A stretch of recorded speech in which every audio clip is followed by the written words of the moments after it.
বিসমিল্লাহির রহমানির রহিম। আসসালামু আলাইকুম প্রিয় শিক্ষার্থীরা, নিশ্চয় তোমরা ভালো আছো। এই দুর্যোগকালীন সময়ে পরিবারের সকল সদস্যদের সাথে বাসা অবস্থান করছো আর নিরাপদে আছো। বৈশ্বিক মহামারী এই ক্রান্তি লগ্নে আমরা শিক্ষার্থী বন্ধু যারা সরাসরি প্রাতিষ্ঠানিক শিক্ষা প্রাপ্তির সুযোগ থেকে সাময়িক বঞ্চিত আছো, তাদের জন্য আমার এই ছোট্ট প্রয়াস। আশা করি এই টিউটোরিয়ালটি তোমাদের একটু হলেও কাজে লাগবে।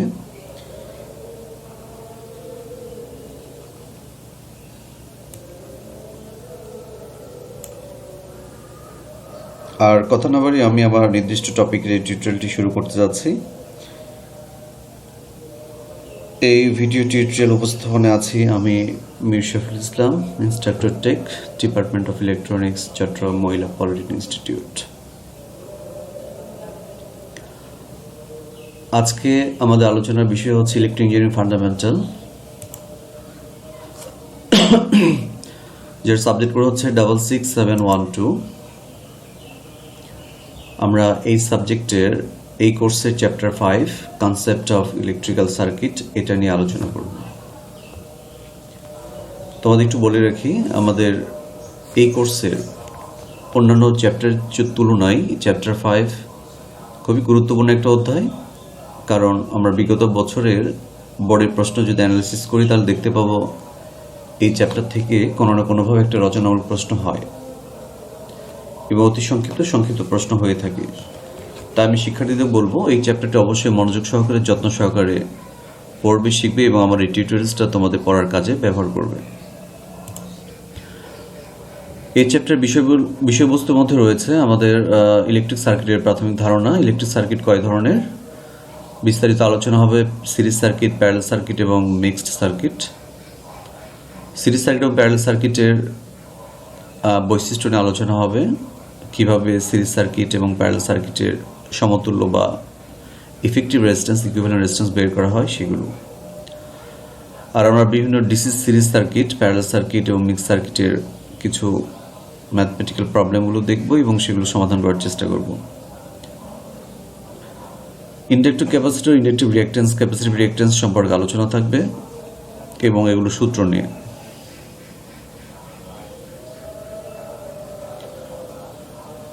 আমরা শুরুতে দেখতে পাচ্ছি ছবিতে যে মূলত যে দুই ধরনের ইলেকট্রিক্যাল সার্কিট, সিরিজ এবং প্যারালাল, তার দুটি ছবি দেখতে পাচ্ছি। বাম পাশে একটি সিরিজ সার্কিট, ডান পাশের প্যারালাল সার্কিট দেখানো হচ্ছে। কিভাবে একটা ইএমএফ বা বৈদ্যুতিক সোর্সের সাথে লোডগুলো যুক্ত থাকে, অনুরূপভাবে প্যারালাল সার্কিটে কিভাবে একটা বৈদ্যুতিক সোর্সের সাথে লোডগুলো যুক্ত থাকে সেগুলো দেখানো হয়েছে। এই সিরিজ সার্কিট এবং প্যারালাল সার্কিটের বিস্তারিত আমরা পরে আলোচনা করব। এখানে এই যে চিত্রটা দেখতে পাচ্ছ, ছবিটি এবং ব্লকটি, এটা হচ্ছে একটা সুইচ, অন্য কিছুই নয়। এখানে সুইচ, সোর্স, লোড এবং যে এখানে এই পরিবাহী তারগুলো, যেটা আমরা কন্ডাক্টর বলি, এগুলো আছে। শুরুতেই সিরিজ সার্কিট নিয়ে কথা হবে, কিভাবে লোড বা রেজিস্ট্যান্স সিরিজ সার্কিটে প্রভাব ফেলে বা কিভাবে তারা তাদের অ্যাক্টিভিটিসগুলো দেখায় সেগুলো আমরা একটু কথা বলবো। যদি কোনো কন্ডাক্টরের রেজিস্ট্যান্সগুলো R1, R2 এবং R3 এভাবে আমরা ডিফাইন করি তাহলে, এবং এগুলোকে যদি আমরা একটার পর আরেকটা যুক্ত করি, যেটা ফিগার 1.2-তে দেখানো হয়েছে, এই পরের ছবিতে দেখতে পাবো এখানে, তাহলে তাদেরকে আমরা বলতে পারি যে এরা সিরিজ বা শ্রেণীতে যুক্ত। এটা আমরা প্রমাণ করতে পারি এ এবং ডি, এই দুই প্রান্তে যে তিনটি রেজিস্টর একটার পর একটা যুক্ত আছে, এদের সমতুল্য রেজিস্ট্যান্স এদের এই তিনটে রেজিস্টরের যোগফলের সমান হবে। তো একটা সিরিজ সার্কিটে যে আমরা গুরুত্বপূর্ণ যে তিনটা বিষয় খুঁজে পাই সেগুলো হচ্ছে, অবশ্যই এই সিরিজ রেজিস্টরের মধ্য দিয়ে একই রকম কারেন্ট প্রবাহিত হবে। 2 নাম্বার বলা হচ্ছে প্রত্যেকটি রেজিস্টরের যে ভোল্টেজ ড্রপগুলো হবে সেগুলো নির্ভর করছে সেই রেজিস্টরগুলোর মান, এবং এখানে ভোল্টেজ ড্রপটি পাওয়া যায় অবশ্যই ওহমের সূত্র ব্যবহার করেই। আর আমরা ইতিমধ্যে ওহমের সূত্র কি সেটা আমরা জেনেছি। 3 নম্বরে বলা হচ্ছে প্রত্যেকটা রেজিস্টরে যে ভোল্টেজ ড্রপগুলো হবে সেগুলোর সমষ্টি হবে অ্যাপ্লাইড ভোল্টেজ, যে ভোল্টেজটা আমরা প্রয়োগ করছি এই ভোল্টেজের সমান। আমরা এখন ছবি দেখে একটু আরো বিস্তারিত বোঝার চেষ্টা করি। এখানে 3টা রেজিস্টর যুক্ত আছে। R1, R2 এবং R3 একটার পর একটা কীভাবে যুক্ত আছে সেটা ছবিতে দেখতে পাচ্ছ। তিনটি রেজিস্টর সিরিজ যুক্ত করার পর প্রথম রেজিস্টরের একটা প্রান্ত এবং শেষ রেজিস্টর আরেকটা প্রান্ত আমরা অ্যাপ্লাইড ভোল্টেজ বা আমরা যেটা বলতে পারি বৈদ্যুতিক সোর্সের সাথে যুক্ত। এভাবে সার্কিটটি রেডি করার পর প্রস্তুত করার পর আমরা যেটা দেখতে পাবো যে আমরা যে অ্যাপ্লাইড ভোল্টেজ যে ভি প্রয়োগ করছি এই ভোল্টেজটা কীভাবে এই রেজিস্টরগুলোতে পর্যায়ক্রমে ড্রপ হবে বা পতন হবে সেটা আমরা ডান পাশের ছবিতেও দেখতে পাচ্ছি। ধরে নেই এই অ্যাপ্লাইড ভোল্টেজ ভি রেজিস্টরের সাথে যুক্ত আছে সিরিজ রেজিস্টরগুলোর সাথে এবং আমাদের মূল কারেন্ট হচ্ছে আই। সেই আইটা প্রত্যেকটি রেজিস্টর দিয়ে প্রবাহিত হবে, কারণ এখানে কোনো বাইপাস অন্য কোনো রাস্তা নেই। তো আমরা ধরে নেই এই R1 register voltage drop V1, R2 voltage drop V2 এবং R3 ভোল্টেজ ড্রপ V3। আমরা আগেই বলেছি কীভাবে এই ভোল্টেজ ড্রপগুলো পাই। কোনো একটা রেজিস্টারে যদি ভোল্টেজ ড্রপ আমরা বের করতে চাই সেই রেজিস্টারের মান জানতে হয় এবং সেই রেজিস্টারতে কতটুকু কারেন্ট প্রবাহিত হচ্ছে সেটা। তাহলে আমরা ওহমের সূত্র প্রয়োগ করে আমরা বলতে পারি এই রেজিস্টারের ভোল্টেজ ড্রপ হবে V1 সমান IR1। অনুরূপভাবে এই রেজিস্টারের ভোল্টেজ ড্রপ হবে IR2, কারণ আমরা প্রত্যেকটা রেজিস্টারের মধ্য দিয়ে একই কারেন্ট প্রবাহিত হবে এই I কারেন্টটি। অনুরূপভাবে V3 হবে IR3 এবং আমি এটাই বলেছি আমরা যে ইনপুট ভোল্টেজ দিচ্ছি বা অ্যাপ্লাইড ভোল্টেজ সেই ভোল্টেজটা অবশ্যই যে যতগুলো রেজিস্টার আমরা সিরিজে যুক্ত আছে তাদের মধ্যেই বিভাজিত হবে, পতন হবে এমনভাবে পতন হবে যে যে ভোল্টেজগুলো বিভব পতন হচ্ছে সেগুলোর যোগফল এই অ্যাপ্লাইড ভোল্টেজের সমান হবে। তো আমরা আসি ইকুয়েশনগুলোতে।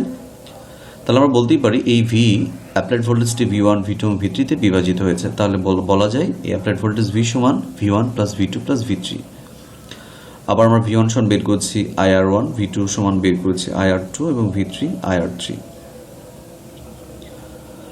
কিন্তু আমরা এই অ্যাপ্লাইড ভোল্টেজ ভি এভাবে বের করতে পারি এই V সমান IR। এই আরটা কি এই তিনটা রেজিস্টর যে যুক্ত আছে এরা এ এবং ডি পয়েন্টে, এই তিনটা রেজিস্টর মিলে যে বাধা সার্কিট প্রদান করছে তিনটা রেজিস্টরের পরিবর্তে যদি আমরা একটা সমতুল্য রেজিস্টর চিন্তা করি যে রেজিস্ট্যান্সের বাধা এই তিনটি মিলে যে বাধা দিচ্ছে তার সমান, তাহলে সেটাই সমতুল্য রেজিস্ট্যান্স।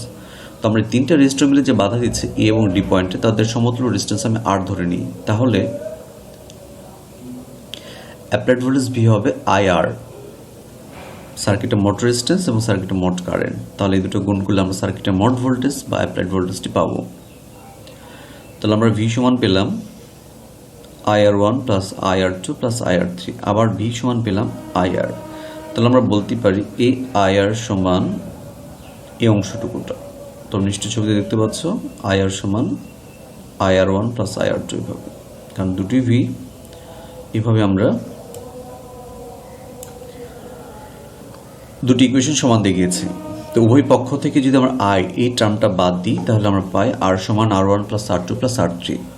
তাহলে বিষয়টি হচ্ছে রেজিস্ট্যান্সের সিরিজ কানেকশন বা সিরিজ সংযোগের ক্ষেত্রে আমরা দেখতে পাই অনেকগুলো রেজিস্টার যদি সিরিজে যুক্ত করা থাকে তাদের সমতুল্য রেজিস্ট্যান্স হবে সবগুলো রেজিস্টারের যোগফল। এভাবেই সমতুল্য রেজিস্ট্যান্স বের করতে হয়। তোমাদের পাঠ্য বইয়ে দেখতে পাবে কখনো কখনো পরীক্ষায় সংক্ষিপ্ত বা রচনামূলকও দিয়ে রাখে যে সিরিজ রেজিস্ট্যান্সের ক্ষেত্রে প্রমাণ করো R equal two R1 plus R2 plus R3, এভাবে প্রমাণ করা হলো। আমরা একটু সামারিতে যাই যে সিরিজ রেজিস্ট্যান্সের ক্ষেত্রে কী কী ঘটনাগুলো ঘটে, যেটা আমরা ক্যারেক্টারিস্টিক্স বা বৈশিষ্ট্য বলছি। এখানে 6টা বৈশিষ্ট্যের কথা বলা আছে যেগুলো আমরা বর্ণনাতেই বলেছি, তারপর আমরা সামারাইজড করেছি। এগুলো পরীক্ষাতে মাঝে মধ্যে দেয় যে একটা সিরিজ সার্কিটের বৈশিষ্ট্য আলোচনা করো। আমরা প্রথমে দেখতে পাচ্ছি প্রত্যেকটি রেজিস্টারের মধ্য দিয়ে একই কারেন্ট প্রবাহিত হবে। 2 নাম্বার বলা হচ্ছে প্রত্যেকটি আলাদা আলাদা মানের রেজিস্টরে আলাদা আলাদা ভোল্টেজ ড্রপ হবে। 3 নাম্বার বলা হচ্ছে সেই ভোল্টেজ ড্রপগুলো হবে সমষ্টি এবং কার সমান, অ্যাপ্লাইড ভোল্টেজের সমান। 4 নাম্বারে বলা হচ্ছে সেই ভোল্টেজ ড্রপগুলো সমষ্টি হবে অ্যাপ্লাইড ভোল্টেজের সমান।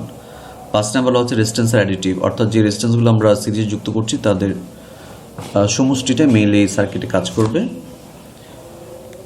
পাওয়ার, এটাও বলা হচ্ছে অ্যাডিটিভ, অর্থাৎ প্রত্যেকটি রেজিস্টার যে ইন্ডিভিজুয়ালি যে পাওয়ারগুলো কনজিউম হবে সেই পাওয়ারগুলো সমষ্টি হবে এই সার্কিটের মোট পাওয়ার। রেজিস্ট্যান্সের সিরিজের ক্ষেত্রে ভোল্টেজ ডিভাইডার রুলস ব্যবহার হয়।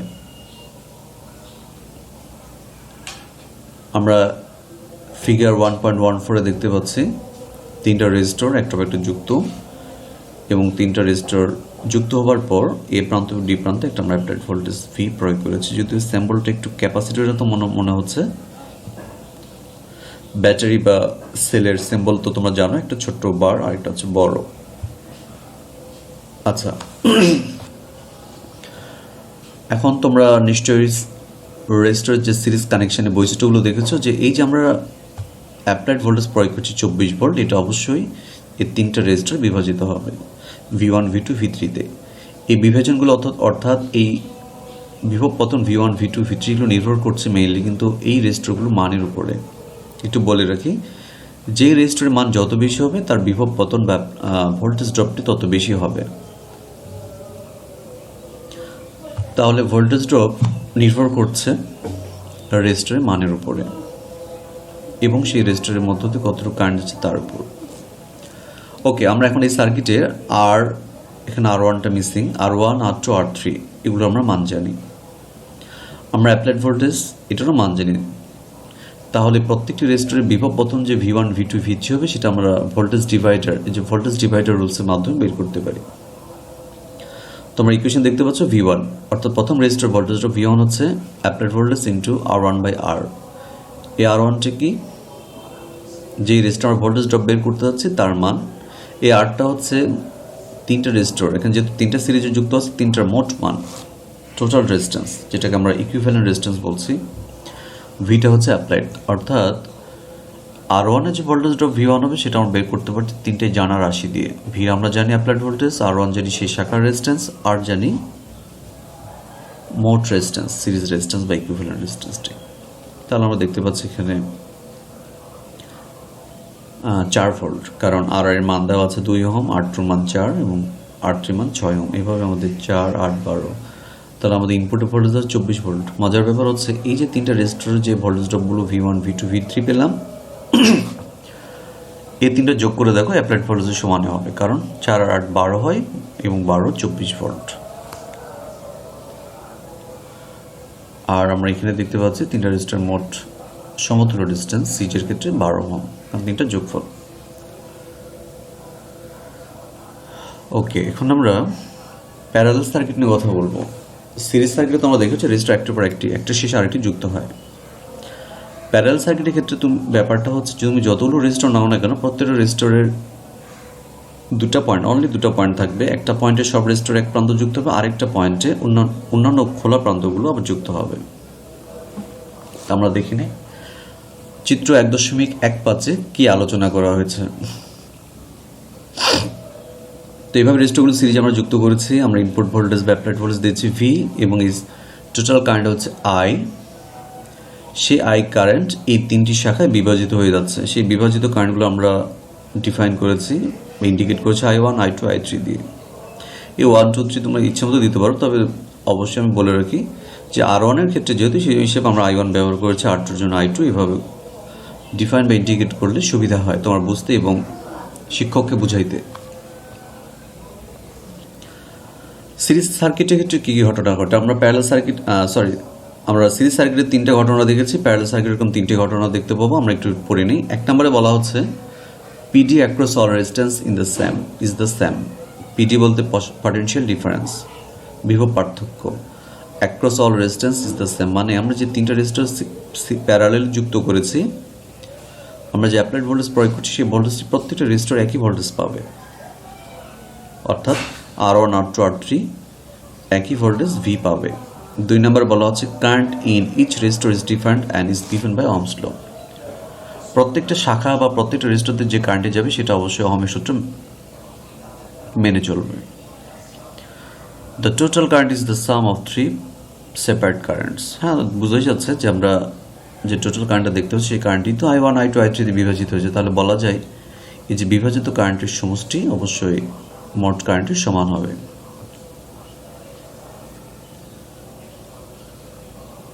তো আমরা সিরিজ সার্কিটের 6টা ক্যারেক্টারিস্টিক্স দেখেছি, আমরা প্যারালাল সার্কিটের 5টা ক্যারেক্টারিস্টিক একটু কথা বলি। Same voltage acts across all parts of the circuit. হ্যাঁ, অবশ্যই প্যারালাল সার্কিটের ক্ষেত্রে প্রত্যেক রেজিস্টর একই ভোল্টেজ অ্যাপ্লাইড ভোল্টেজটি পাবে। Different resistor have their individual current. যে আলাদা আলাদা রেজিস্টরগুলো যে আমরা প্যারালাল করেছি তাদের কারেন্টগুলো আলাদা আলাদা হবে এবং সেই কারেন্টগুলো নির্ভর করছে সেই রেজিস্টরগুলো বা সেই শাখার রেজিস্ট্যান্সের মানের উপরে। ব্রাঞ্চ কারেন্ট আর অ্যাডিটিভ। আমাদের সিরিজ সার্কিটের ক্ষেত্রে ছিল ভোল্টেজ আর অ্যাডিটিভ, এখানে কারেন্ট আর অ্যাডিটিভ বলা হচ্ছে। কারণ আমরা সিরিজ সার্কিটে দেখেছি প্রত্যেকটা বিভব V1 V2 V3 এগুলো যোগফল আমাদের অ্যাপ্লাইড ভোল্টেজের সমান হয়েছে। এক্ষেত্রে আবার মোট কারেন্ট I শাখা কারেন্টগুলো সমান হবে। এই জন্য আমাদের প্যারালাল সার্কিটের ক্ষেত্রে কারেন্টটা বেশ গুরুত্বপূর্ণ একটা টার্ম। তো বলা হচ্ছে ব্রাঞ্চ কারেন্টস আর অ্যাডিটিভ। যতগুলো শাখা দিয়ে আমরা প্যারালাল সার্কিট তৈরি করছি প্রত্যেকটা শাখার কারেন্টগুলো হবে যোগবোধক, মানে যোগ করলে আমরা মোট কারেন্টই পাবো বা সার্কিট কারেন্ট। কন্ডাক্টেন্স আর অ্যাডিটিভ। কন্ডাক্টেন্স একটা নতুন একটা টার্ম এসেছে এখানে। কন্ডাক্টেন্স এমন কিছুই নয়, কন্ডাক্টেন্স হচ্ছে রেজিস্ট্যান্সের বিপরীত।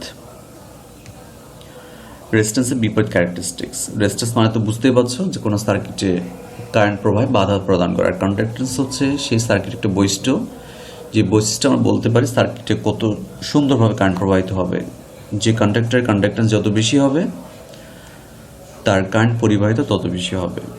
আর যে সার্কিটের বা যে ব্রাঞ্চ বা যে শাখা যে পরিবাহীর রেজিস্ট্যান্স যত বেশি হবে সেদিক দিয়ে কারেন্ট প্রবাহটা তত কম হবে। না, 5 নম্বরে বলা হচ্ছে পাওয়ার অ্যাডিটিভ। প্রত্যেকটা শাখায় যে পাওয়ার কনজিউম হবে, পাওয়ার ব্যবহার হবে, সেগুলো যোগ করলে আমরা মোট পাওয়ার বা সার্কিটের মোট পাওয়ারটি পেয়ে যাব। আমরা সিরিজ সার্কিটের ক্ষেত্রে দেখেছিলাম যে রেজিস্টরগুলো নিয়ে আমরা সিরিজ সার্কিট তৈরি করছি সেগুলো সমতুল্য মান কেমন, কিভাবে বের করতে হয়, প্রমাণ করতে হয়। সেখানে আমরা দেখেছি মোট রেজিস্ট্যান্স আর প্রত্যেকটি যোগফল অর্থাৎ R1 + R2 + R3 হিসেবে পেয়েছি। প্যারালাল সার্কিটের ক্ষেত্রে যে রেজিস্টরগুলো নিয়ে আমরা প্যারালাল সার্কিট তৈরি করছি তার সমতুল্য মানগুলো কিভাবে আসবে সেটা আমরা প্রমাণ করে দেখব। তো তোমার আগে বলেছি যে শাখা কারেন্টগুলোর যোগফল হচ্ছে মোট কারেন্টের সমান। ওকে, I1টা কীভাবে পাবো? V/R1। এটা একটু বোঝার চেষ্টা করো, কারণ প্রত্যেকটা রেজিস্টরের দুই প্রান্তে বিভব হচ্ছে V, অ্যাপ্লাইড ভোল্টেজ। ছবিতে দেখে নিই একটু। প্রত্যেকটা রেজিস্টর দুই প্রান্তে V, এই যে ভোল্টেজটা দেওয়া, কারণ এই R1 এই প্রান্ত V পেয়েছে, অপর প্রান্তে এদিকে V পেয়েছে। R2 অনুরূপভাবে এই প্রান্তে V ভোল্ট, এই প্রান্তে V, হ্যাঁ, সে V প্লাস বা মাইনাস যেটা হোক না কেন প্রত্যেকটা রেজিস্টরে অ্যাপ্লাইড ভোল্টেজ V পাবে, কোনো কম বেশি হবে না। তো সেই ক্ষেত্রে আমরা বলতে পারি I1 হচ্ছে V/R1, কারণ আমরা ওহমের সূত্র থেকে জানি V সমান IR, অনুরূপভাবে I সমান V/R। এই V/R এই সূত্রটি ব্যবহার হয়েছে। I2 V/R2, I3 হচ্ছে V/R3। আবার যে তিনটা রেজিস্টর নিয়ে আমরা যে প্যারালাল সার্কিট তৈরি করছি তার সমতুল্য রেজিস্ট্যান্স যদি হয় R, অর্থাৎ তিনটার পরিবর্তন, তিনটা মিলে যে বাধাটা সার্কিটে প্রদান করছে সেটা যদি আমরা একটা রেজিস্টর দিয়ে আমরা রিপ্রেজেন্ট করি, যে তিনটে মিলে যে বাধা এই আর সেই বাধাটা দিচ্ছে, এটাই হচ্ছে সমতুল্য রেজিস্ট্যান্স। তাহলে সেই ক্ষেত্রে আমরা সার্কিট কারেন্ট I পাবো অ্যাপ্লাইড ভোল্টেজ ডিভাইডেড বাই সার্কিটের মোট রেজিস্ট্যান্স। তাহলে আরটা কি? আরটা হচ্ছে সমতুল্য রেজিস্ট্যান্স, এই R1 R2 R3 সমতুল্য রেজিস্ট্যান্স। সেখানে বলা হয়েছে V হচ্ছে অ্যাপ্লাইড ভোল্টেজ আর হচ্ছে equivalent resistance of parallel combination. Parallel করেছে যে রেজিস্টরগুলো দিয়ে সেগুলোর ইকুইভ্যালেন্ট রেজিস্ট্যান্স। ওকে, I এর একটা ইকুয়েশন পেয়েছি আমরা উপরে, ইকুয়েশন 1 ধরে নাও এটা, আর I এর আরেকটা ইকুয়েশন পাচ্ছি V/R। তাহলে আমরা বলতেই পারি এই পার্টটা আর এটা সমান, এই যেখানে দেখানো হয়েছে। তাহলে দেখো দুই প্রান্তে V এই টার্মটি বাদ যায়, তাহলে আমরা বলতে পারি 1/R = 1/R1 + 1/R2 + 1/R3। এখানে তিনটা রেজিস্টর প্যারালালে দেখিয়েছি, 3 4 5 6 যে কটা হোক না কেন তার সমতুল্য রেজিস্ট্যান্সগুলো আমাদের এই সূত্র দিয়ে বের করতে হয়। আরেকটা ইকুয়েশন নিচে দেখতে পাচ্ছি আমরা যে 1/R এর পরিবর্তে G লিখেছে, 1/R1 এর পরিবর্তে G1 G2 G3। তোমাদের কিছুক্ষণ আগে আমি বলেছি যে কন্ডাক্টেন্স নামে একটা টার্ম আমরা পেয়েছি একটা স্লাইডে। কন্ডাক্টেন্সটা হচ্ছে রেজিস্ট্যান্সের বিপরীত। তো আমরা ম্যাথমেটিক্যালি বিপরীত একটা টার্ম একটা রাশি আরেকটা রাশির সাথে কীভাবে দেখায়, যেমন A আর B যদি বিপরীত হয় তাহলে আমরা বলতে পারি A = 1/B অথবা B = 1/A। তো 1/R মানে এটা রেজিস্ট্যান্সের বিপরীত, রেজিস্ট্যান্সের বিপরীত তো কন্ডাক্টেন্স, তাহলে 1/R এর পরিবর্তে আমরা G বলতে পারি। অনুরূপভাবে R1 এই রেজিস্ট্যান্সের বিপরীতটা হচ্ছে এই শাখার কন্ডাক্টেন্স। তো এই শাখার কন্ডাক্টেন্সটাকে আমরা G1 দিয়ে দেখিয়েছি, তাহলে 1/R1 কে বলা যাবে G1, 1/R2 কে G2, G3। আজ প্যারালাল সার্কিটের বৈশিষ্ট্য আমরা বলেছিলাম যে কন্ডাক্টেন্স আর অ্যাডিটিভ। তোমাদের মনে আছে কি না? আমরা ওই স্লাইডে একটু আরেকবার যাই। কন্ডাক্টেন্স আর অ্যাডিটিভ, এই যে দেখো, সেটাই কিন্তু এখানে দেখানো হয়েছে। ওকে, আমরা সিরিজ সার্কিটে ভোল্টেজ ডিভাইডার রুলস দেখিয়েছি, আর প্যারালাল সার্কিটের ক্ষেত্রে আমরা দেখাবো কারেন্ট ডিভাইডার রুলস। যদি আমরা ক্লাস 8 নিয়ে আলোচনা করেছি, আমরা দেখতে পাচ্ছি R1 এবং R2 দুটি রেজিস্ট্যান্স, তার পরস্পর প্যারালাল কানেক্টেড, সমান্তরালে যুক্ত। তাদের দুই প্রান্তে আমরা একটা অ্যাপ্লাইড ভোল্টেজ VS প্রদান করেছি। এই অ্যাপ্লাইড ভোল্টেজের কারণে সার্কিটে IS কারেন্ট প্রবাহিত হচ্ছে, মোট কারেন্ট। এই IS কারেন্টটি, যেটা আসলে S দিয়ে সোর্স বোঝানো হয়েছে, সোর্স কারেন্ট, এই সোর্স কারেন্টটি দুটি শাখায় বিভাজিত হচ্ছে I1 এবং I2 আকারে। তাহলে আমরা অ্যাপ্লাইড ভোল্টেজ জানি, এই VS এটা আমাদের জানা মান। আমরা অ্যাপ্লাইড ভোল্টেজ বা ভোল্টেজ কতটুকু দিচ্ছি সেটা জানি। আবার R1 R2 এই শাখা রেজিস্ট্যান্সগুলো, অর্থাৎ ব্রাঞ্চ রেজিস্ট্যান্সগুলো আমাদের মান জানা, R1 R2 মান জানা। আবার মোট কারেন্ট কতটুকু সেটা জানা। অ্যান্ড ডিভাইডার রুলস বলতে বোঝানো হচ্ছে এই মোট কারেন্টটি দুটি শাখা যে বিভাজিত হবে R1 ও R2 উপর নির্ভর করে, সে I1 আর I2 কীভাবে বের করব। এখানে আমাদের শুধু I1 এবং I2 দুটি রাশি আমাদের অজানা, বাকি সব রাশিগুলো জানা। তো I1টা কীভাবে বের করবো, একটু ডান পাশের ছবিতে দেখো। ডান পাশে ইকুয়েশনে I1, এই অজানা রাশিটা আমরা বের করছি। I1 সমান R2/R1 + R2 × I। মানে ব্যাপারটা কী দাঁড়াচ্ছে, R1 R2 তো বুঝতে পারছো, এই দুই শাখার টোটাল রেজিস্ট্যান্স মোট। প্যারালেল ওই সূত্রের ব্যাপারে যেও না, এটা শুধু আমরা দেখতে পাচ্ছি যেগুলো শাখা ব্যবহার করছি শাখার মোট রেজিস্ট্যান্স R1 R2 যোগ। আর এই লবের অংশে আছে কোনটা, R2, মানে আমরা যেই শাখার কারেন্ট বের করব লবে তার বিপরীত শাখার রেজিস্ট্যান্সটি যাবে। I1 এর ক্ষেত্রে R2, I2 এর ক্ষেত্রে R1। আর যখন আমরা এই শাখার কারেন্টটি বের করব তখন হবে R2/R1 + R2 × IS। দেখো, আমরা যে ফ্যাক্টরটা IS ব্যবহার করেছি, দুই ইকুয়েশনে একই আছে। হরের অংশটি দেখো R1 + R2, এখানেও তাই R1 + R2, শুধু ডিফারেন্সটা হয়েছে লব। তো শিক্ষার্থী তোমরা যারা আছো তোমাদের বুঝে সুবিধাতে বলছি, যে শাখা কারেন্ট বের করবে তার বিপরীত শাখার রেজিস্ট্যান্সটি লবে যাবে। যেমন I2 বের করছে এই শাখার, তার লবে যাবে কোনটা, এই শাখার রেজিস্ট্যান্স R1। এটা মনে রাখার সহজ কৌশল। আরেকটি বিষয় হচ্ছে যে কারেন্ট ডিভাইডার রুলস এবং ভোল্টেজ ডিভাইডার রুলস আমাদের পরবর্তীতে সিরিজ এবং প্যারালাল সার্কিটের যে ম্যাথমেটিক্যাল প্রবলেমগুলো আছে এখানে খুবই দরকার পড়বে এই সূত্রটি বারবার। এই জন্য তোমরা একটু ভালো করে মেমোরাইজ করে নাও এই সূত্রটি, এটা বারবার আসবে এবং বারবার লাগবে আমাদের বড় বড় ম্যাথমেটিক্যাল প্রবলেমগুলো সলভ করতে গিয়ে। এই গেল আমাদের কারেন্ট ডিভাইডার রুলস। তোমরা হয়তো অনেক ক্ষেত্রে বলতে পারো যে স্যার যদি 3টা শাখা থেকে 4টা শাখা থাকে সেই ক্ষেত্রে কীভাবে বের করতে হবে, সেভাবে এই দুটি ধরে এভাবে করতে পারবে। এটা আমরা পরবর্তীতে দেখব কিভাবে আমরা একাধিক শাখাগুলোকে দুটি শাখার সাথে তুলনা করে স্টেপ বাই স্টেপ আমরা বিভাজিত করে কারেন্ট ডিভাইডার রুলসগুলো দেখাতে পারি। আচ্ছা, এবার আমরা একদম শেষের দিকে, আমাদের এই চ্যাপ্টারের আলোচনার শেষের দিকে এতগুলো আলোচনা যে করলাম, এই আলোচনার ভিত্তিতে আমাদের এই চ্যাপ্টারে কিছু গুরুত্বপূর্ণ ম্যাথমেটিক্যাল প্রবলেম আছে।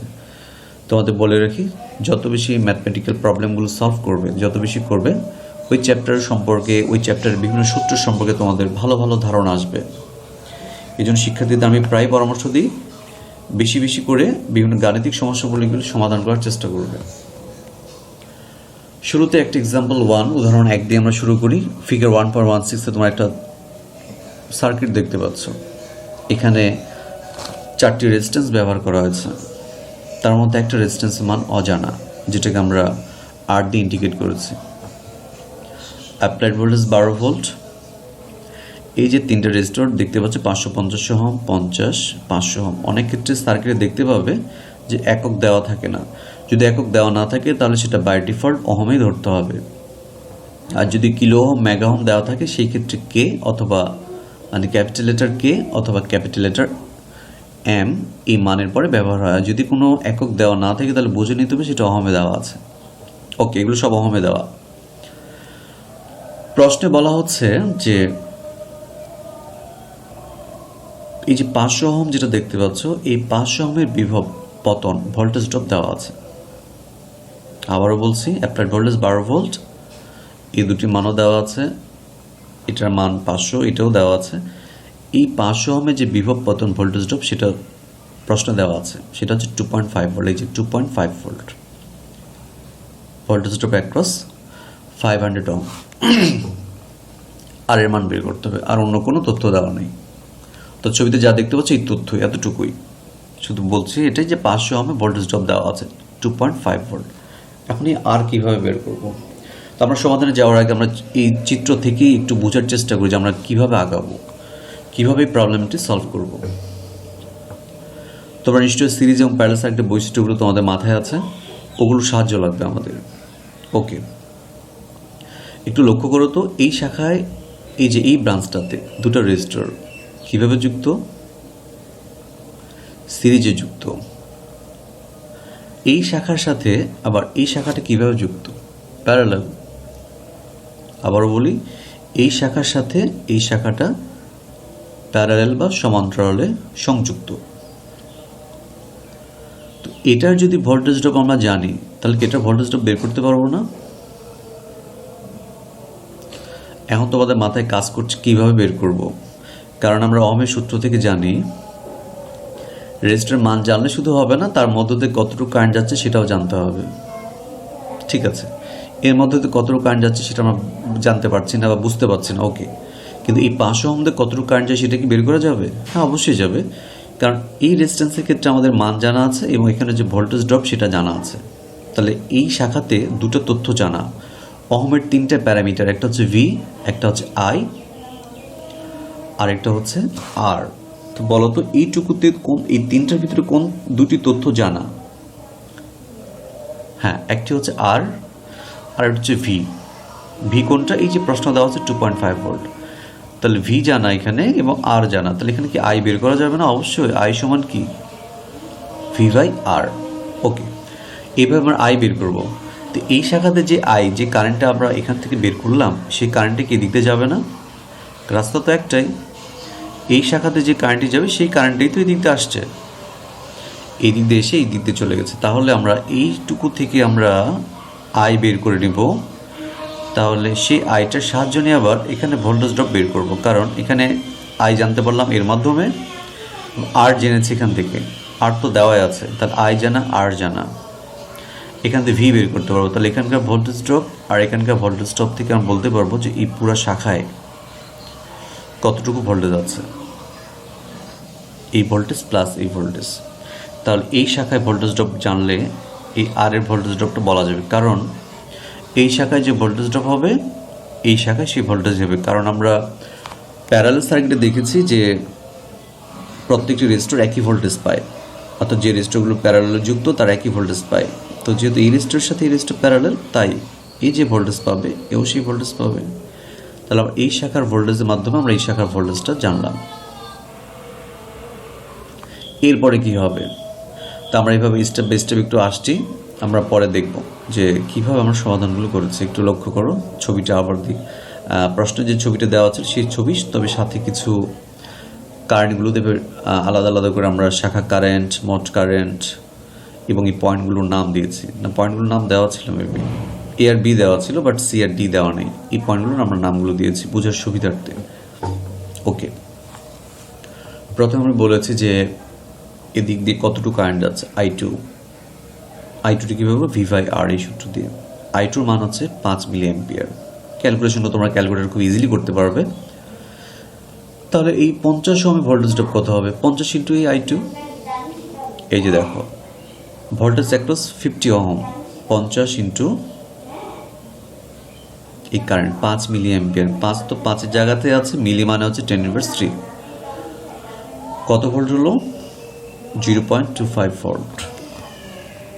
ওকে, তাহলে সি এবং ডি এই পয়েন্টে ভোল্টেজ ড্রপ কত হবে? আমি বলেছি তো এই সি এবং ডি এই দুই পয়েন্টে দুটো রেজিস্টর আছে, একটা হচ্ছে আর, আর একটা হচ্ছে এই দুটো মিলে যা তা, অর্থাৎ এই অংশটুকু আর এই অংশটুকু, এই দুটি শাখা। তাহলে এই শাখার ভোল্টেজটা পেলাম কত?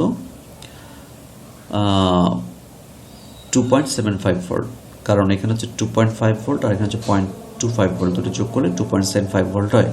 তাহলে সেই ভোল্টেজটা মেনলি আসলে সি এবং ডি পয়েন্টে। তো সেই জন্য আমি লিখেছি যে ভিসিডি অর্থাৎ সি এবং ডি পয়েন্টে ভোল্টেজ ড্রপ 2.75। তাহলে ভিএসসি,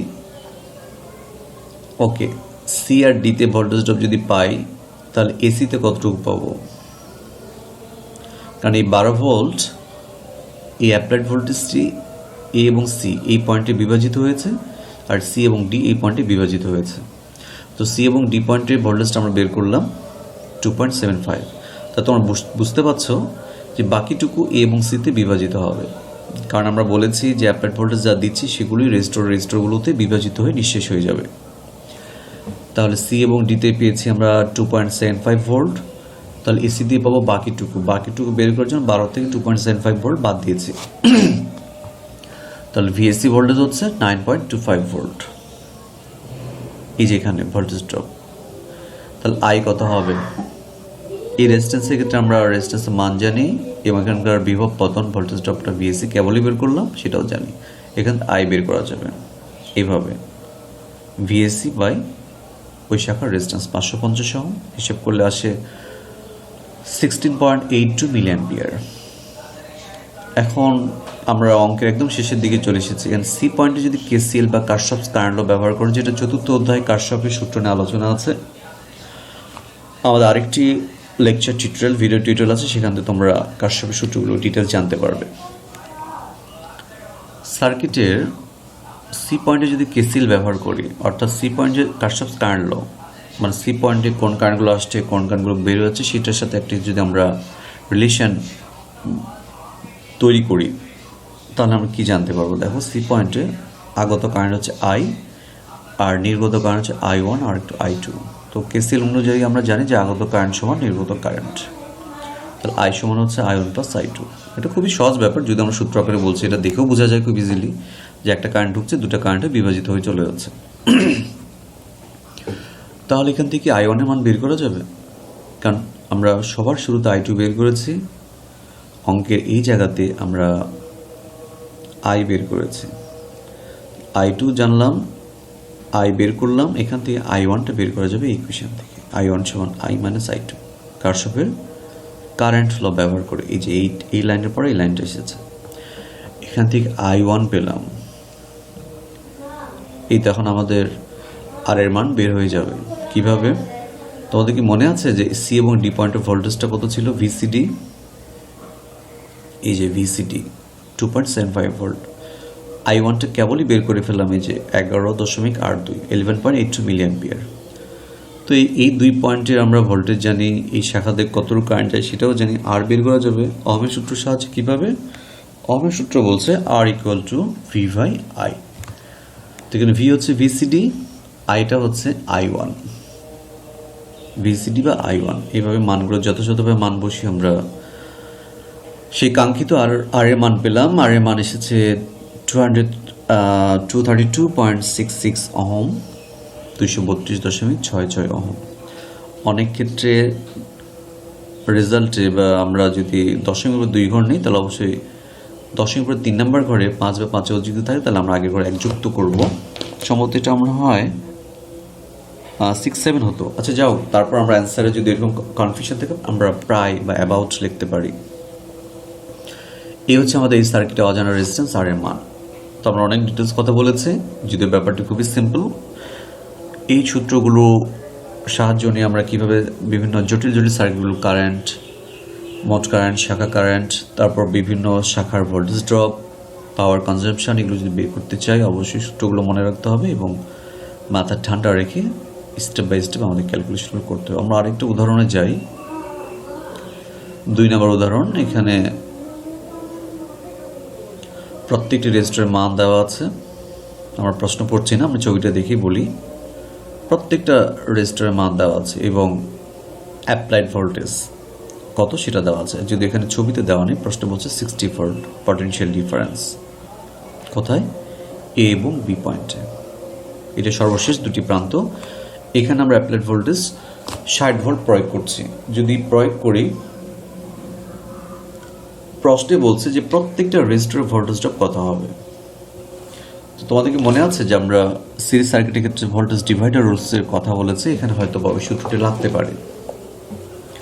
আমাদের যে এখানে 3, 2, 5টি রেজিস্টর আছে, এ এবং বি পয়েন্টে আমরা অ্যাপ্লাইড ভোল্টেজ বা ইনপুট ভোল্টেজ 60 ভোল্ট প্রয়োগ করছি। সেই ভোল্টেজটা এই শাখাগুলোতে, এই ব্রাঞ্চগুলোতে কিভাবে বিভাজিত হয়ে নিঃশেষ হয়ে যাবে 60 ভোল্ট, সেটি আমরা বিভিন্ন সূত্রের সাহায্যে বের করব। অর্থাৎ আমাদের অ্যান্সার আসবে 5টি আলাদা আলাদা ভোল্টেজ। এখানে 5টা রেজিস্টর, প্রত্যেকটা আলাদা আলাদা ভোল্টেজ বের করতে হবে।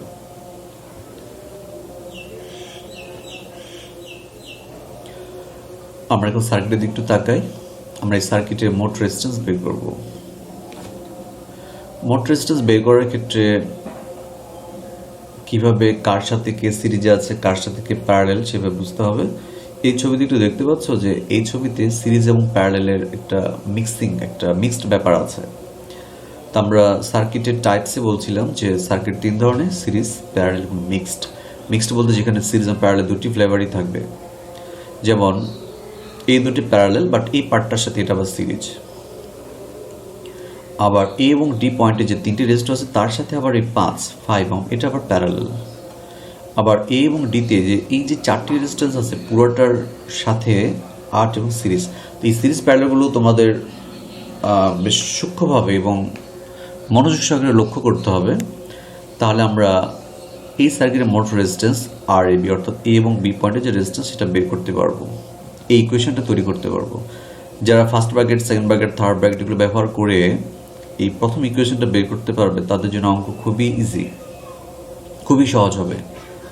তবে সার্কিট থেকে সরাসরি এই ধরনের ইকুয়েশন তৈরি করতে গিয়ে যদি তোমার একটু এদিক ওদিক মনোযোগ হেরফের হয়ে যায়, ভুল হয়ে যায়, তাহলে আলটিমেটলি সব ভুল হয়ে যাবে। যা যা প্রশ্নে বের করতে বলেছে, কারেন্ট বলো, শাখা ভোল্টেজ বলো, শাখা কারেন্ট, পাওয়ার, সব ভুল হয়ে যাবে। কারণ এই মোট রেজিস্ট্যান্স থেকেই, এই মোট রেজিস্ট্যান্স বের করার পর এখান থেকে মোট কারেন্ট থেকে শাখা কারেন্ট, পাওয়ার, সবগুলো এটার সাথে রিলেটেড।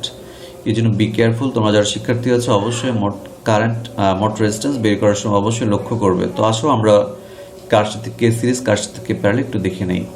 ছবিতে দেখতে পাচ্ছ 3 এবং 6 প্যারালেল। ওকে, 3 প্যারালেল 6, প্যারালেল চিহ্ন এরকম তোমরা ম্যাথমেটিক্স দেখেছো নিশ্চয়ই, সমান্তর দুটো লাইন, ভার্টিক্যাল লাইন। 3 এবং 6 প্যারালেল, এই পার্টটার সাথে আবার 18 সিরিজ। তোমরা জানো সিরিজ হলো অ্যাডিটিভ, যোগ করতে হয়। তাহলে 3 প্যারালেল 6 প্লাস 18, এই পুরো পার্টটা বোঝানোর জন্য আমরা একটা ফার্স্ট ব্র্যাকেট ব্যবহার করেছি।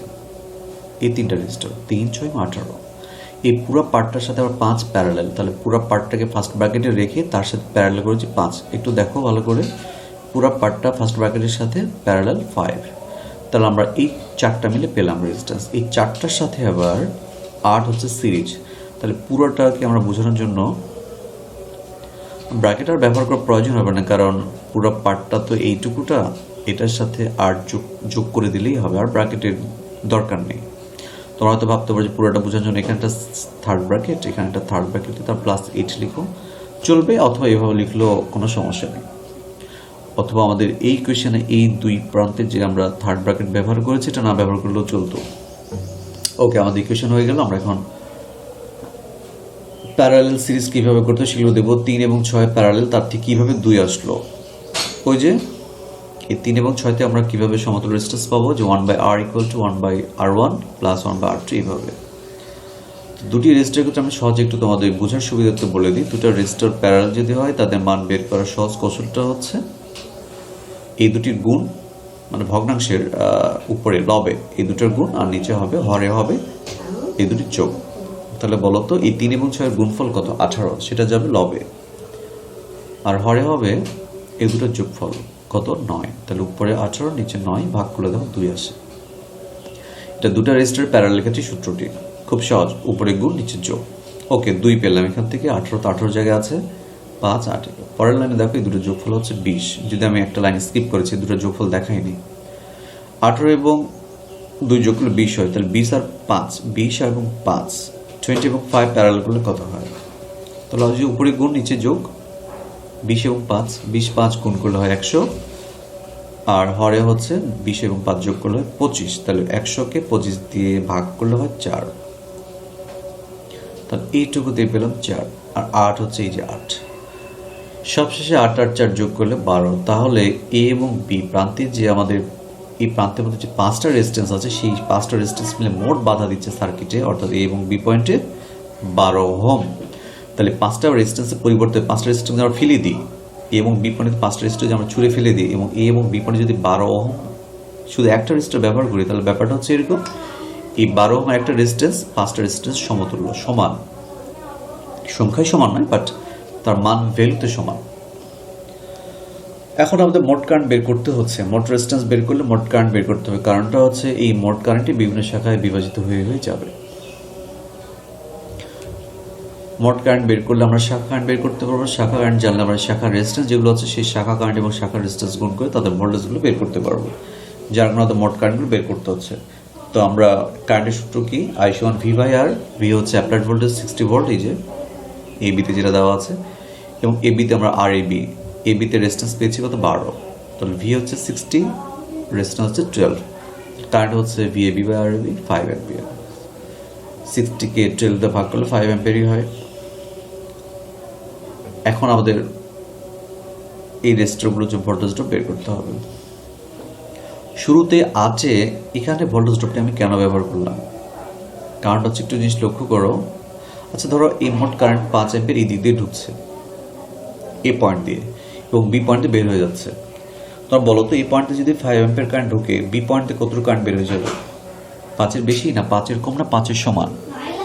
অবশ্যই 5-এর সমান, 5 অ্যাম্পিয়ার বের হয়ে যাবে, কারণ অন্য কোনো রাস্তা নেই। কারেন্ট এমনও বিষয় না যে পানির মতো ভ্যাপার হয়ে উড়ে যাচ্ছে, কারণ রাস্তা একটা, প্রবেশ করবার বের হওয়ার রাস্তা আরেকটা। হ্যাঁ, ভিতরে অনেক গলি অনেক রাস্তা আছে, সেটা কিভাবে কারেন্ট আলাদা আলাদা হয়ে বিভাজিত হয়ে অংশবিশেষ ভাগ হয়ে যাচ্ছে সেটা নির্ভর করছে এই শাখাগুলোর রেজিস্ট্যান্সের উপরে। যে শাখার রেজিস্ট্যান্স বেশি সেই শাখাতে কারেন্ট কম যাবে, যে শাখার রেজিস্ট্যান্স কম সেটাতে বেশি যাবে। এভাবে আবার এরা যুক্ত হয়ে এভাবে 5 অ্যাম্পিয়ার হয়ে বের হয়ে যাবে। তাহলে খুব সহজে বোঝা যাচ্ছে এই 8 ওহম দিয়ে 5 অ্যাম্পিয়ার কারেন্ট আছে। তাহলে এখানকার ভোল্টেজ ড্রপ VDB বা ডিবি যেটাই বলো না কেন, VDB সমান হচ্ছে রেজিস্ট্যান্সের মান ইন্টু এদিক দিয়ে যে কারেন্ট আছে তার। তো এটার মান হচ্ছে 8, আর ওই শাখাতে কারেন্ট হচ্ছে 5 অ্যাম্পিয়ার। তাহলে আমাদের রেজিস্ট্যান্স ইন্টু কারেন্ট গুণ করলে আমরা ভোল্টেজ পাচ্ছি 40 ভোল্ট। যদি আমরা সাইড নোট দিতে পারি নাও দিতে পারি, ভোল্টেজ ড্রপ অ্যাক্রস 8 ওহম বা at 8 ohm, 8 ohm voltage drop 40 volt বের করলাম। ওকে, তাহলে দেখো এখানে যদি আমরা দুইটা যদি শাখা ভাবি, একটা হচ্ছে এ এবং ডি পয়েন্টে এগুলো, আর একটা হচ্ছে জি আর ডিতে। কারণ এ আর ডিতে যে রেজিস্টারগুলো আছে সেটার সাথে কিন্তু ডিবি এটা সিরিজে।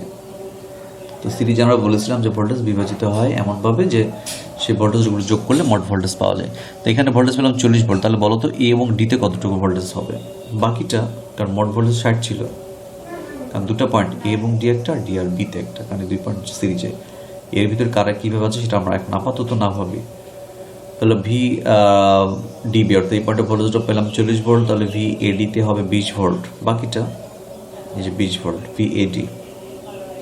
এখন এই ভোল্টেজ এখানে কতটুকু বিভাজিত হচ্ছে এবং এ আর এই পয়েন্টে কতটুকু বিভাজিত সেটা জানতে হবে। এটা ভোল্টেজ ডিভাইডার রুলস ব্যবহার করা যাবে। ঠিক আছে, এখন আমরা এ ডি পয়েন্টে পেলাম হচ্ছে 20 ভোল্ট, সেই 20 ভোল্ট এখানে কতটুকু বিভাজিত সেটা দেখি। তাহলে বলো তো এখানে 18 ভোল্ট আর এই দুটো মিলে কত ভোল্ট, সরি এখানে 18 ওহম, এই 3 আর 6 কত ওহম, 2 ওহম। তাহলে এ আর সি এই বিন্দুতে 2 ওহম আছে আর সি আর ডিতে আছে 18 ওহম। এখানে সমতুল্য কত, 2 ওহম, এখানে 18 ওহম। তাহলে এই এ এবং ডিতে যে ভোল্টেজটা আমরা পেলাম 20 ভোল্ট, এই যে 20 ভোল্ট, সেই 20 ভোল্টের 18 ওহমে কতটুকু বিভাজিত হবে, 2 ওহমে কতটুকু বিভাজিত হবে, সেটা হচ্ছে ভোল্টেজ ডিভাইডার রুলস থেকে আমরা জানবো। ওকে, তাহলে 18 ভোল্টে বিভাজিত হবে ভোল্টেজ, সেটা হচ্ছে সূত্রটা মনে আছে কিনা আমি জানি না, ইনপুট ভোল্টেজ ইন্টু এই রেজিস্ট্যান্স বাই টোটাল রেজিস্ট্যান্স। তাহলে আমাদের এই 2 পয়েন্টের ভোল্টেজ হচ্ছে 20,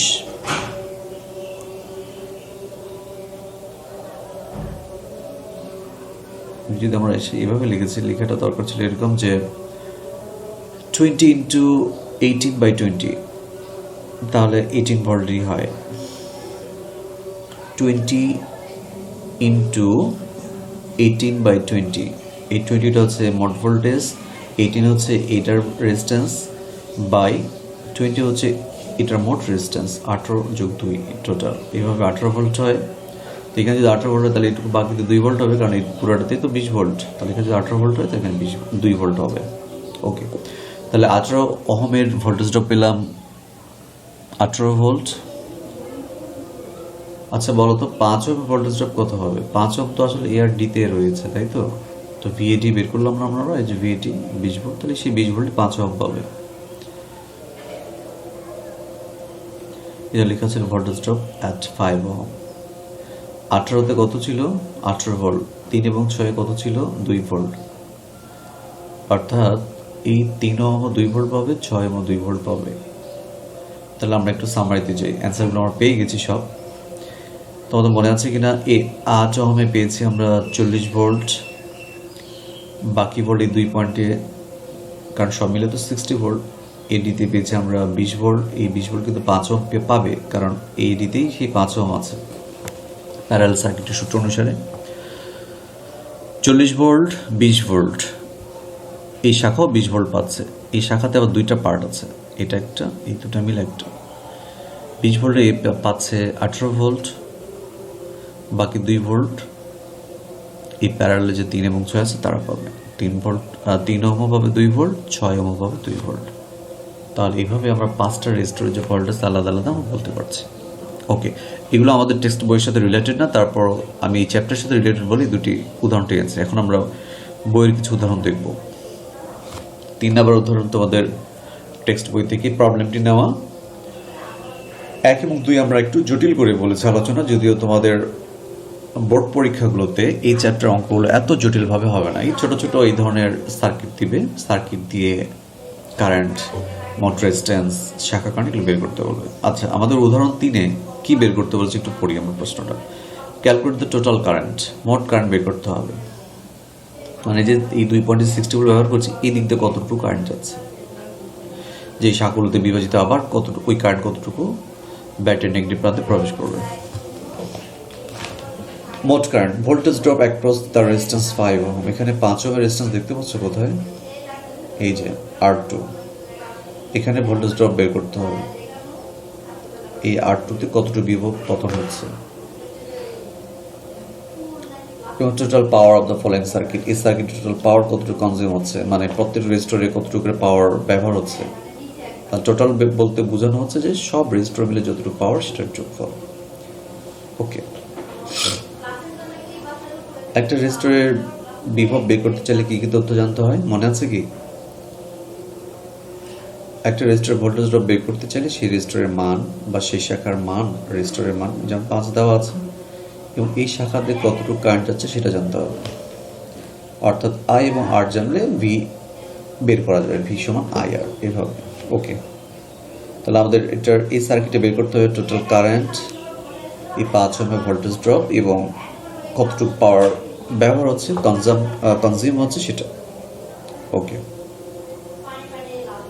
একটু বলে রাখি, প্রশ্নে এভাবে সার্কিট দিলে সার্কিটগুলো তুমি তোমার সুবিধার্থে শাখা কারেন্টগুলো ডিফাইন করতে পারো, ইন্ডিকেট করতে পারো, পয়েন্টগুলোর নাম দিতে পারো, এগুলো তোমাদের সেই স্বাধীনতা আছে। তুমি যখন সলিউশন করবো তখন এই সার্কিটগুলো তুমি তোমার মতো করে বোঝার সুবিধার্থে অবশ্যই ড্রয়িং করে নেবে। যেমন দেখো আমরা এইভাবে ছবিগুলো এঁকেছি।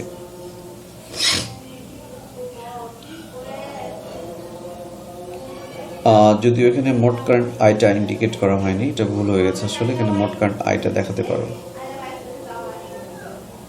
আইটি আর আইটি অ্যারো চিহ্ন, এখানে একটা আইটি দেওয়া দরকার ছিল, হয়তো আমার একটু ভুল হয়ে গেছে, সরি। ওকে, আমাদের প্রশ্ন অনুযায়ী দেখো V2, এই যেটার ভোল্টেজ ড্রপটা বের করতে জন্য V2 তে ডিফাইন করেছি, এই শাখাতে কতটুকু কারেন্ট আছে সেটা I2 তে দেখিয়েছে, বাকি কারেন্ট কতটুকু ওগুলোতে যাচ্ছে সেটা I1 দেখানো হয়েছে।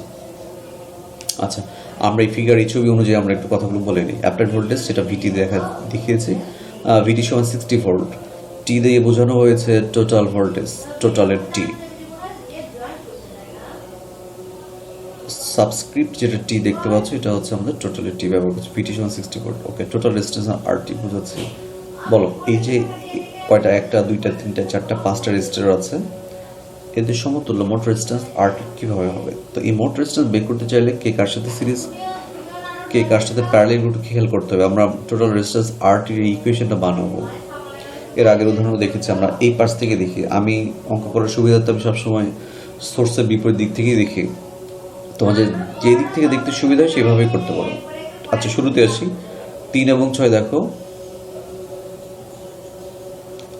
3 এবং 6 প্যারালাল, তাহলে আমরা 3 প্যারালাল 6 লিখবো। এই পার্টটার সাথে আবার 18 সিরিজ, তাই না? তাহলে 3 প্যারালাল 6 প্লাস 18, বাস এই তিনটা মিলে আমরা পেলাম। কোথা থেকে? 3 প্যারালাল 6 প্লাস 18 থেকে। যে 3 প্যারালাল 6 প্লাস 18 এইটুকুটা মানে হচ্ছে এই তিনটার একটা রেজিস্ট্যান্স পেয়ে গেছি। তিনটা মিলে যেটা হয়, এই তিনটা মিলে যে রেজিস্ট্যান্স হয় সেই রেজিস্ট্যান্সের সাথে আবার এই 5কে প্যারালাল, তাহলে পুরোটার সাথে এই যে তিনটার এই পুরোটার সাথে 5 প্যারালাল, তাহলে সেই প্যারালাল চিহ্ন দিয়ে লিখেছে দেখো, এই পুরোটার সাথে 5 প্যারালাল। ওকে, এইটুকু লেখার পরে আমরা এই 4টা রেজিস্ট্যান্সের মান পেলাম। এই 4টা পুরো পার্টটার সাথে আবার 2 সিরিজ, সিরিজ মানে যোগ 2 দিলাম। ওকে, 3 আর 6 তে আমরা 2 পাই। এর আগের উদাহরণ আমরা দেখেছি, উপরে গুণ নিচে যোগ ওইভাবে।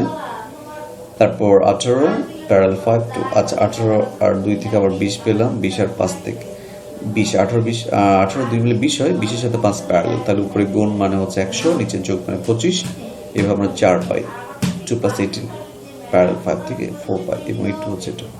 ওকে, যদিও এখানে দেখিয়েছে, আচ্ছা ভুলে গেছি আমি। হ্যাঁ, এই যেভাবে এই লাইন থেকে এই লাইন, আসলে এই লাইন থেকে এই লাইন।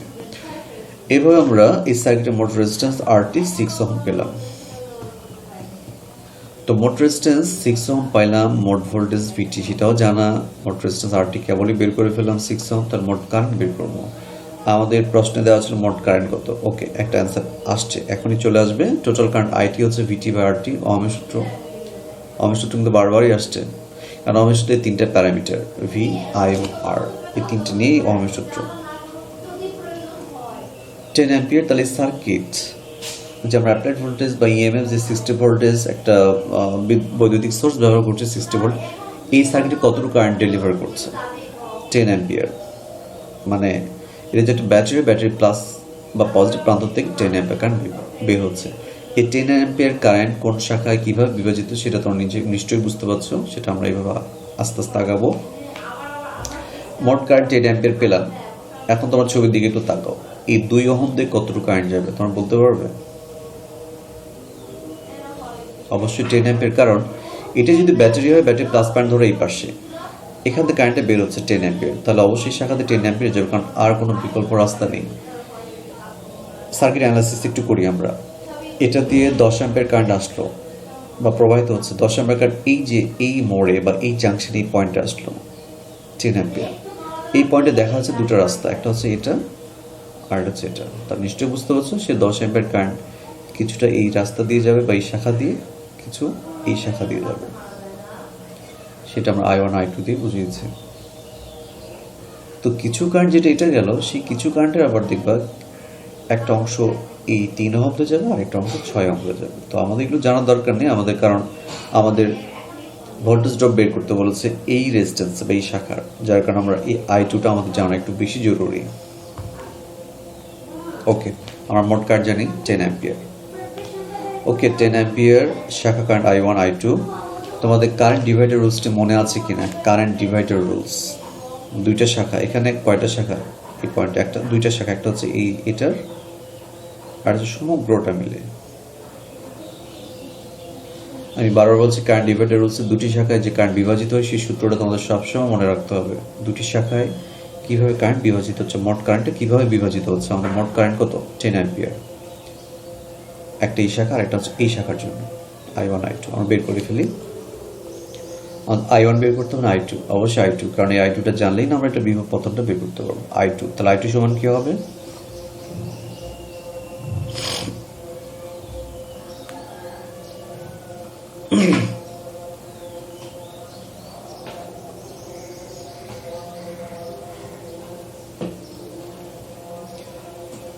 আচ্ছা, এটা অন্যভাবে করা হয়েছে, I2টা বের করা হয়নি। I2টা চাইলেই বের করা যাবে কিভাবে একটু তোমাদের বলে দিই।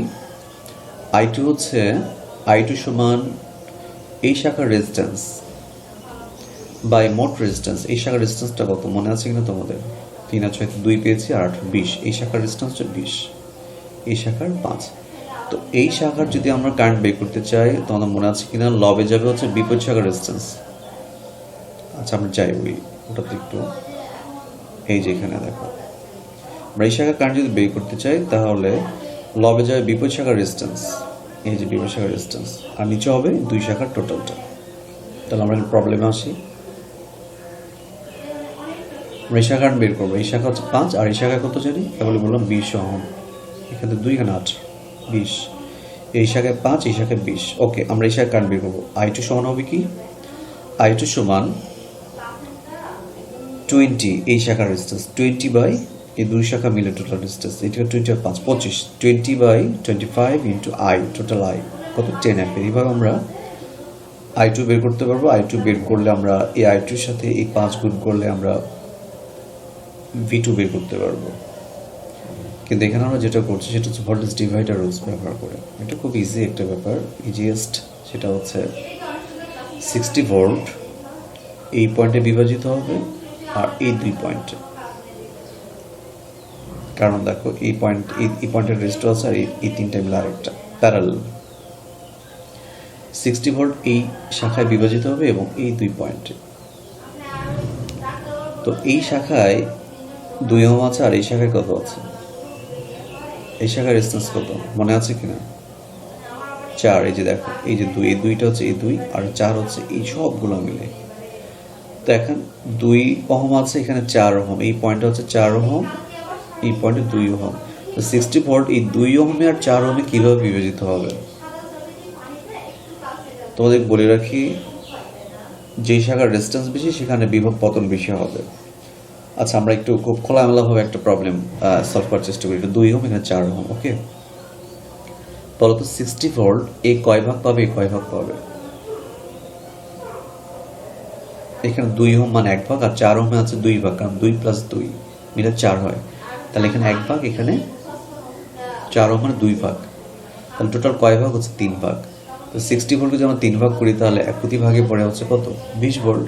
তাহলে এখানে 20 ভোল্ট হবে, এখানে 2 ভাগ মানে 40 ভোল্ট। আচ্ছা এটা একদম এইভাবে তো আর সলভ করা যাবে না, আমি জাস্ট বোঝার সুবিধার্থে বলছি তোমাদের মনে রাখার জন্য। চাইলে তুমি তোমার প্রবলেমটি এভাবে শুদ্ধি পরীক্ষা করতে পারো। কিন্তু আসলে আমরা যাব ভোল্টেজ ডিভাইডার রুলসে। কীভাবে? এই শাখার ভোল্টেজ ড্রপ হবে এই শাখার resistance by total into input voltage. আমরা কি সূত্রতে যাব voltage divider রুলসে?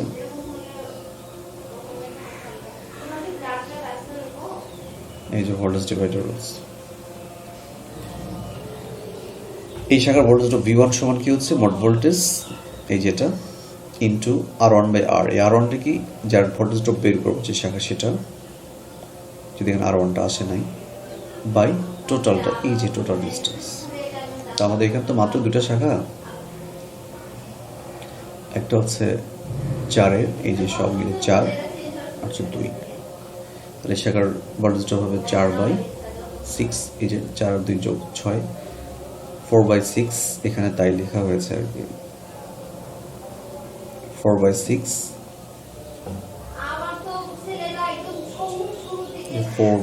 Into 60 V total volt.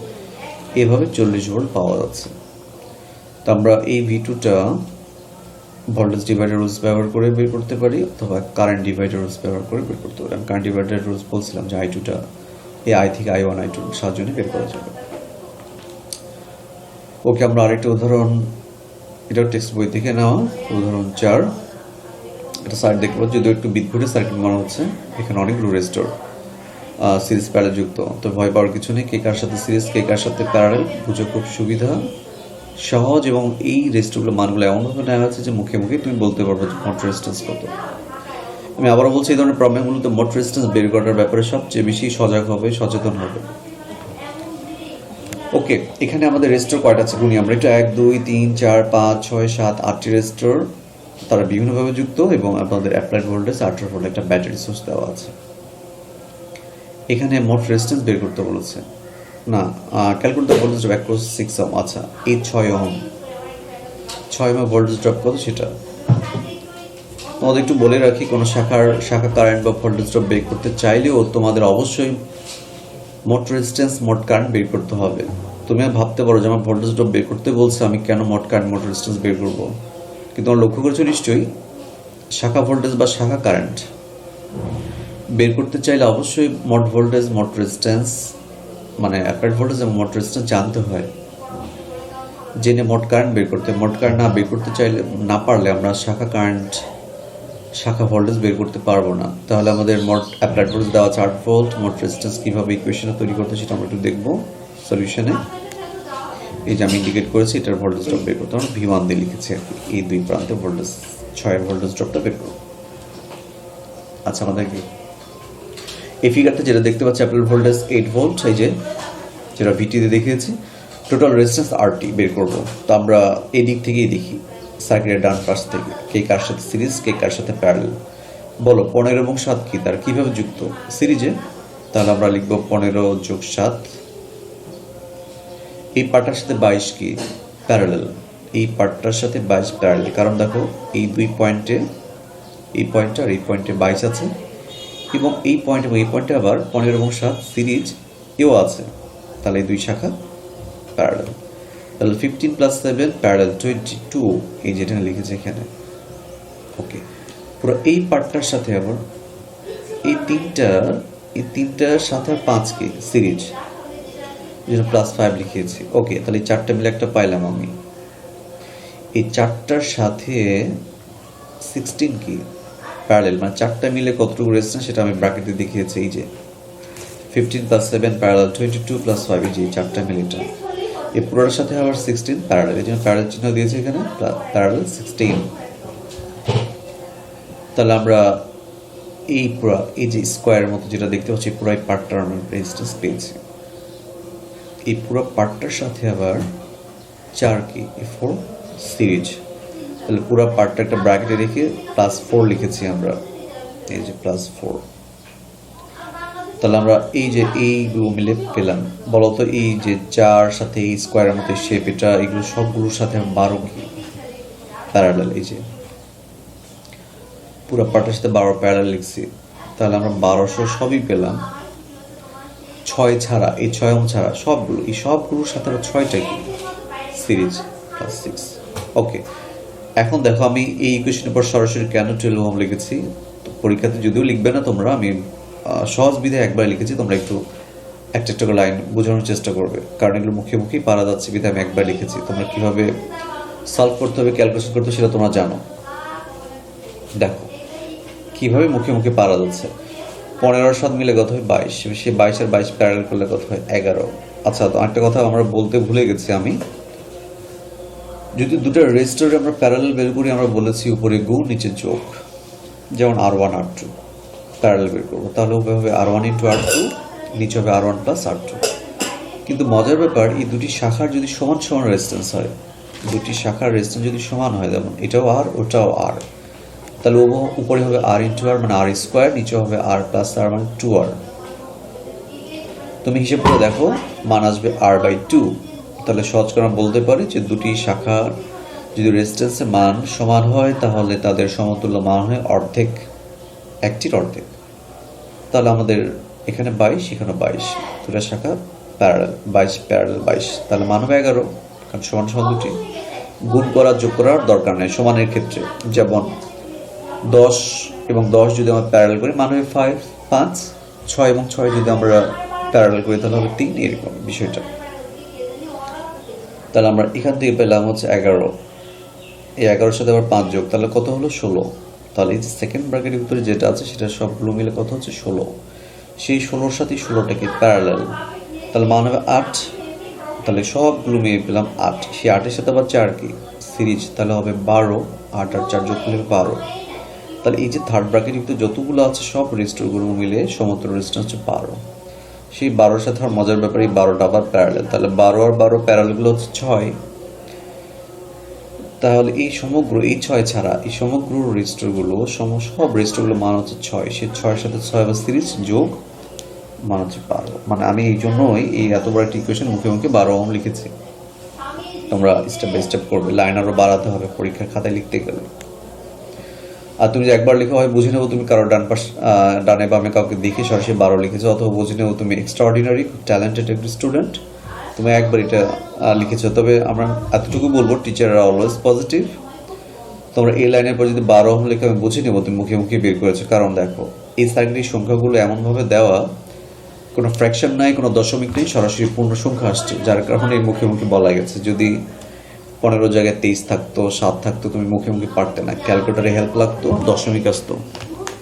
ওকে, আমরা এখন টোটাল কারেন্ট বের করবো আইটি। তো আমরা টোটাল ভোল্টেজ, অ্যাপ্লাইড ভোল্টেজ জানি, টোটাল রেজিস্ট্যান্স কেবল বের করলাম 12, 8 জানি, 12 বের করলাম কেবল। আইটি হচ্ছে 8, ভিটি 8, আরটি হচ্ছে 12, এবং ভাগ করলে হচ্ছে 0.66 আসবে। যদি আমরা 2 ঘর পর্যন্ত নিয়েছি 67, তোমরা 2 ঘর পর্যন্ত রাখারই চেষ্টা করবে, চাইলে 3 ঘরও নিতে পারো দশমিকের পরে, তবে আমি বলবো 2 ঘর হলে এনাফ। 0.666 আসছে, আমরা 0.67 অ্যাম্পিয়ার লিখেছি।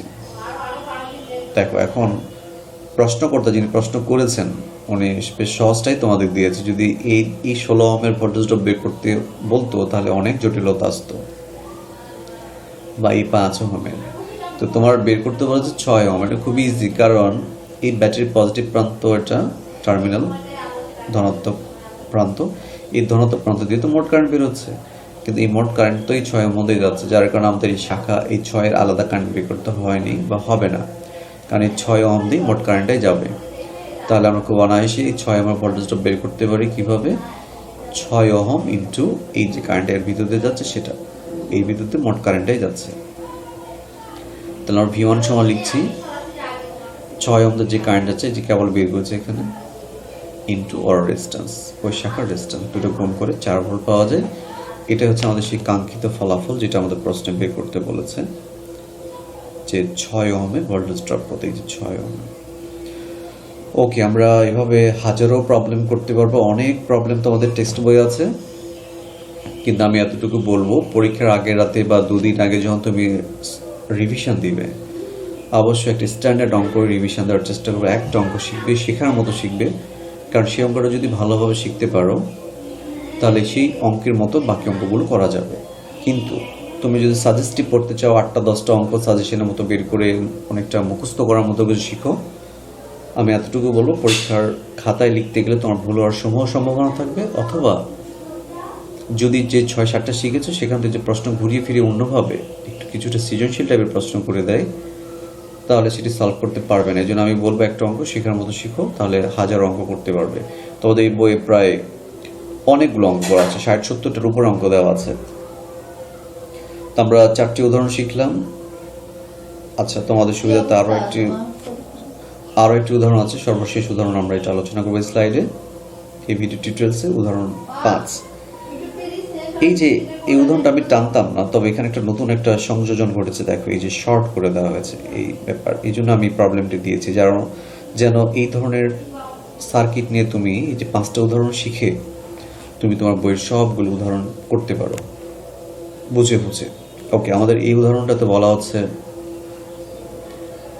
টোটাল রেজিস্ট্যান্স এবং টোটাল কারেন্ট, খুব ইজি। প্রত্যেকটা শাখার রেজিস্ট্যান্সগুলো দেওয়া আছে, মোট ভোল্টেজ দেওয়া আছে। তো সব রেজিস্ট্যান্সগুলো দেওয়া থাকে, তাহলে মোট রেজিস্ট্যান্স কীভাবে বের করতে হয় সেটা আমরা আগের উদাহরণগুলো তো দেখেছি।